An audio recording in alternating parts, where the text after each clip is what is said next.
After coming back from the scouting mission and reporting it General Vang Pao, he immediately wanted me to lead 40 of my troops to Nan Pa immediately to check on the area. General Vang Pao said that Hmong T-28 aircraft have been bombing Nan Pa and he needed eyes on the ground to see the result of the bombing and if there's still any North Vietnamese troops in the area. So, I lead my troops to Nan Pa, and when we got to Nan Pa we saw the area was completely destroyed, including the cave that the North Vietnamese was using. There were many dead North Vietnamese soldiers everywhere all over the place. Towards nightfall we made our way to a flatland area and discover a field filled with dead North Vietnamese soldiers. There were thousands and thousands of dead North Vietnamese soldiers lay dead across the field. It was like a sea of dead body. It was also sunset time, and seeing that scene scared me a bit. At that moment I was more scared of the dead than the living. We made our way through that field to a rocky mountain and then radio back to General Vang Pao that there's nothing left at Nan Pa and that it's completely destroyed with no enemies remaining. General Vang Pao then immediately ordered me to go to Papa Sai, Cave 9, close to Nan Pa, saying that another SGU unit have also been ordered to go over there also. General Vang Pao wanted me to pick the same people I did before and to go scout that cave, and that a local Hmong hunter who know the area very well will take us to that cave.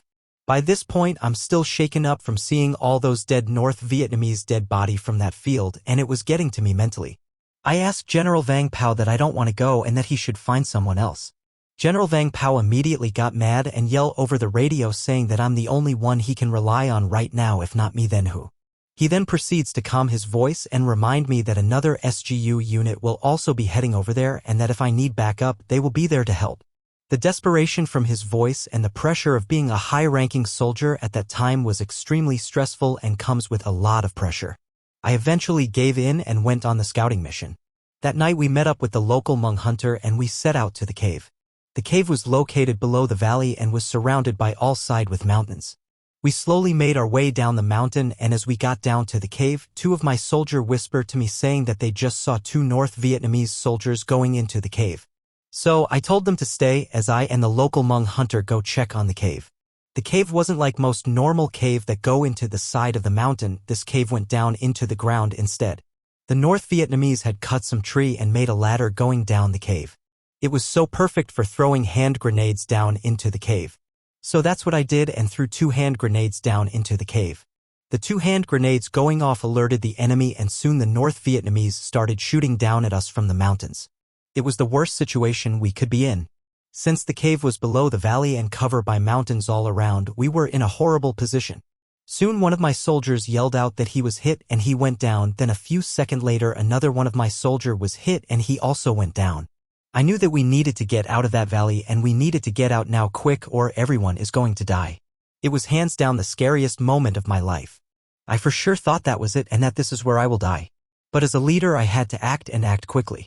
After seeing my second soldier go down, I immediately yelled out to Kong to find a path up the mountain, and he took off immediately up the mountain.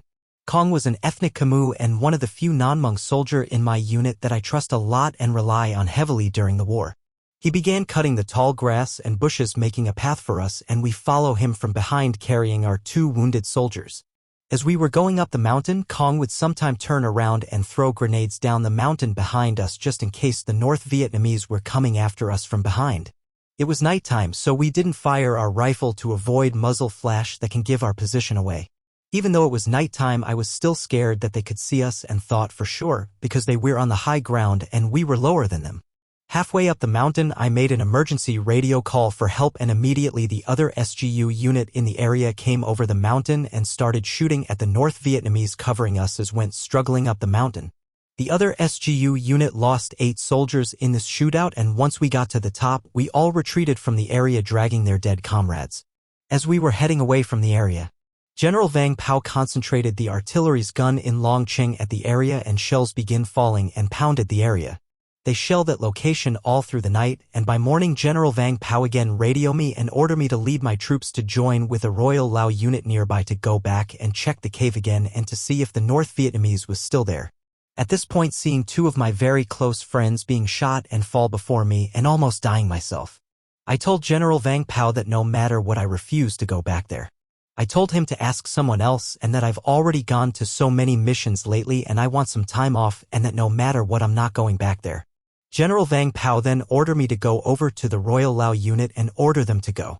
But when I got to them and gave them the order, they refused to go, saying that their service time is almost over and they were going back home soon, so they refused to go. So, I reported back to General Vang Pao that the Royal Lao unit refused go, and over the radio I can hear General Vang Pao angry voice saying that he will deal with it.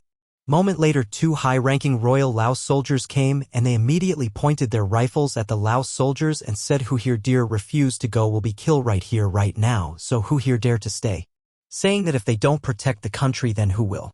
I can see the fear go through all the Laotian face, and they immediately got up and started moving towards the cave. They had around 40 soldiers, and when they got to the cave, we can hear shootout ensued. They lost 7 of their soldiers and killed 10 North Vietnamese in the process and capture the cave. I went on to survive the war and now live in Minnesota in the United States.